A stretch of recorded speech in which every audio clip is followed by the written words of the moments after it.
Assalamualaikum warahmatullahi wabarakatuh. Nama saya Batu Islami Harhab, kelas 12 MES 1. Di sini saya akan menjelaskan sejarah Indonesia bab 2 tentang sistem dan struktur politik dan ekonomi Indonesia. Masa demokrasi parlementer 1950 sampai 1959. A. Perkembangan politik masa demokrasi liberal. 1. Sistem pemerintahan. Pada masa demokrasi liberal 1950 sampai 1959.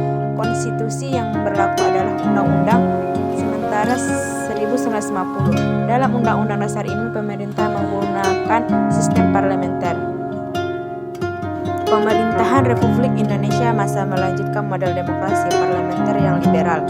Kabinet dipimpin oleh seorang Perdana Menteri sebagai kepala pemerintahan dan bertanggung jawab kepada parlemen.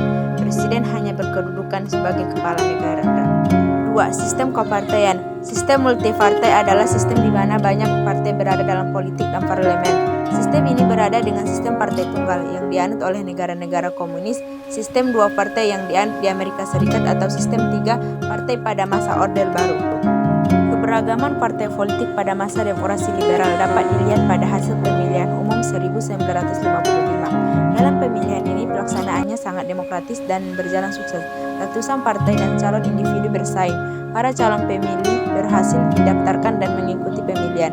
Meskipun pada waktu itu kondisi Indonesia baru merdeka dan akses transportasi dan kemampuan baca tulis penduduk masih rendah.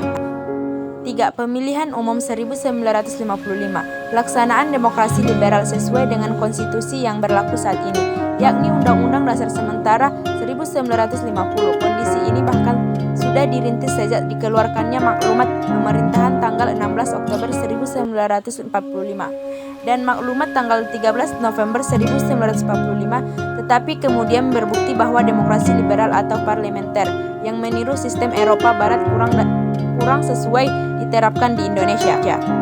B. Mencari sistem ekonomi nasional. 1. Pemikiran ekonomi nasional.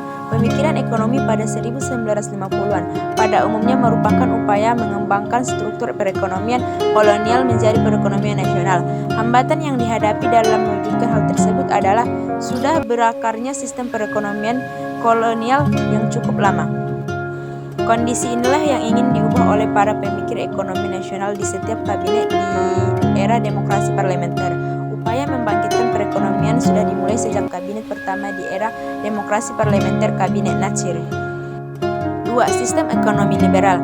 Kondisi ekonomi Indonesia pada masa demokrasi liberal memiliki banyak permasalahan seperti tingginya jumlah mata uang yang beredar dan meningkatnya biaya hidup. Untuk mengatasinya, pemerintah melakukan berbagai langkah antara lain Gunting Syafruddin, sistem ekonomi gerakan Banteng, nasionalisasi de Jevenetse Bank dan lain sebagainya. Cukup sekian, wassalamualaikum warahmatullahi wabarakatuh.